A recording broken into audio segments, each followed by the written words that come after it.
Bueno, te habla Pablo Dragoto de cienciaydeporte.org y vamos a continuar con el video 7, englobando un poquito todo para poder facilitar los próximos videos y para poder facilitar la próxima información. Todo esto lo vamos a volver a ver con un poquito más de detalle,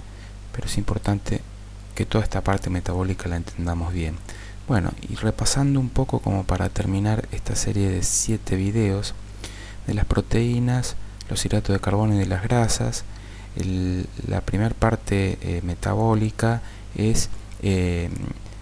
romper las grandes moléculas en pequeñas moléculas, en sus ladrillos constituyentes. Los aminoácidos constituyen las proteínas,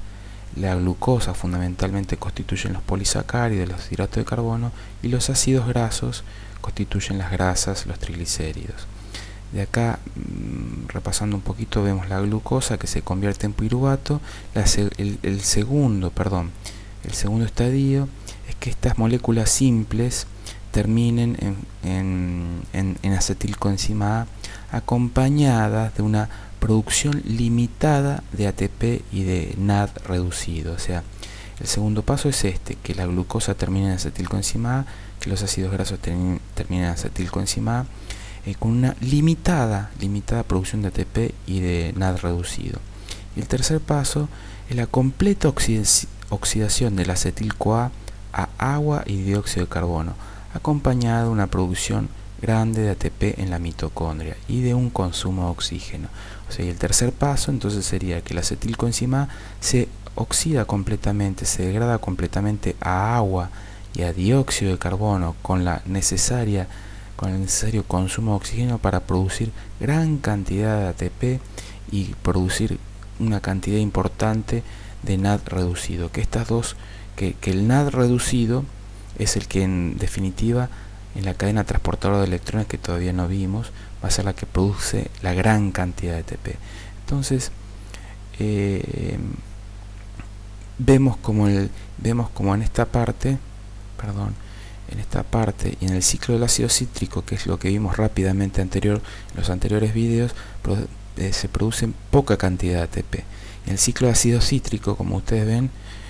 se produce nada de ATP y se va el dióxido de carbono, pero sí se produce una gran cantidad de NAD reducido, que es la que va a dar en definitiva luego en la cadena transportadora de electrones, la cadena respiratoria, va a dar el ATP definitivo. La cadena respiratoria, luego vamos a ver bastante de mitocondria en unos videos muy interesantes como los primeros que vimos, en donde la mitocondria tiene dos membranas, una externa y una interna, y una matriz mitocondrial. En la matriz mitocondrial se produce el ciclo de ácido cítrico y en la membrana interna se produce la cadena transportadora de electrones. ¿De dónde sale en definitiva la gran cantidad de ATP? De estos procesos, de la cadena transportadora de electrones, en donde ese NAD va a terminar de ayudar a producir esa gran cantidad de ATP que veíamos. En el ciclo del ácido cítrico se va el dióxido de carbono, que se va para afuera. El oxígeno sí o sí se tiene que utilizar en la última reacción de la cadena transportadora de electrones. Si oxígeno no hay, se para inmediatamente todo este proceso. Es como desenchufar un televisor. Uno desenchufa el televisor, se apaga. Si no hay oxígeno, se para todo este proceso. Entonces este es el consumo de oxígeno, el que veíamos. Todas las células del organismo tienen mitocondrias y todas necesitan todas necesitan oxígeno para que las mitocondrias de todas las células del organismo, de todos los organismos vivientes sobre la Tierra, produzcan ATP. ¿Cómo produce ATP? El NAD reducido, como veíamos, para hacerlo bien simple, NADH y NAD solo, cuando se escinden la molécula, que acá encima el hidrógeno se divide en el protón y en el electrón que componen el átomo. O sea, lo que sucede en la cadena transportadora de electrones, que es un conjunto de enzimas que están en la membrana interna de la mitocondria, es que viene el NAD y esta cadena transportadora de electrones utiliza la energía que está dentro de la molécula y la energía que está dentro del hidrógeno para transportar el protón en la membrana intermitocondrial. va pasando a través de la cadena transportadora de electrones, estos protones, este electrón, o sea, el electrón es lo que se transporta a través de la cadena transportadora de electrones, por eso se llama cadena transportadora de electrones, porque es ese electrón el que va pasando de encima a encima, y esta energía acumulada en el NAD va haciendo que protones vayan siendo impulsados, vayan siendo transportados de la matriz mitocondrial a la matriz, por así llamarla, intermembranosa, el espacio intermembranoso. Entonces acá se genera un gradiente. Acá, gracias al NAD, se genera, y este bombeo de hidrógenos hacia este lugar hace que muchos hidrógenos, muchos protones estén en este lugar y pocos protones estén en este otro lugar, en la matriz. Y acá se genera un gradiente. Y este gradiente es como una represa, o sea, es como el agua de la represa que estimula o que hace rodar la turbina y se produce electricidad. Esto sería, la imagen sería esa. El agua de la represa serían los protones que están de un lado y del otro. Las turbinas vendrían a ser la ATP sintetasa o la ATP sintasa, que es la enzima que está en la membrana mitocondrial interna, que sintetiza ATP, que sintetiza todo este ATP que vimos que necesitamos y que sale de la producción sale de la combustión de glucosa y de ácidos grasos. Todo ese ATP se sintetiza gracias a que se generó este gradiente, y este gradiente hace que el hidrógeno pase a través de la membrana de la enzima que sintetiza ATP, de la ATP sintasa, y esta energía de la propulsión gracias al gradiente producido por la cadena transportadora de electrones hace que esta enzima resintetice ADP y fósforo, lo resintetice ATP, y este ATP sale de la mitocondria, va hacia las miofibrillas y ahí se utiliza, y de ahí viene la resíntesis aeróbica del ATP. Entonces este proceso que básicamente consta de estos pasos: ciclo del ácido cítrico, en donde se produce dióxido de carbono que vamos a expirar, este poder reductor del NAD que veíamos en esta imagen, que acá dice que en el ácido cítrico produce gran cantidad de NAD, y ese NAD reducido es donde se utiliza, donde esa energía que acumula la molécula de NAD reducido,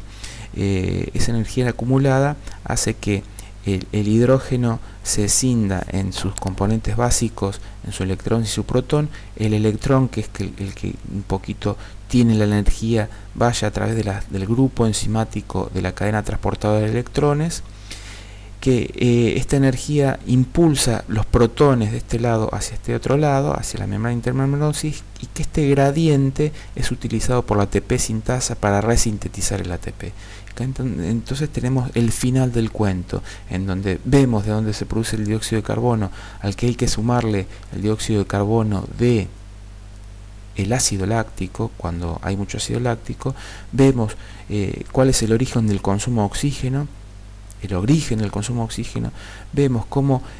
todo el NAD que se produce en el ácido cítrico termina en definitiva por resintetizar ATP gracias a la cadena transportadora de electrones, y este gradiente que se formó, este gradiente es utilizado por esta enzima, la ATP sintasa, para resintetizar, y que este ATP es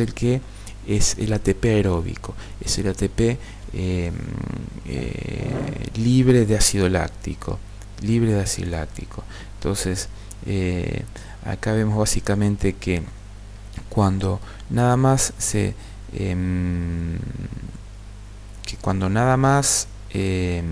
se utilizan hidratos de carbono, bueno, esto lo vamos a ver después, que es el cociente respiratorio, pero ahora no nos podemos extender en eso porque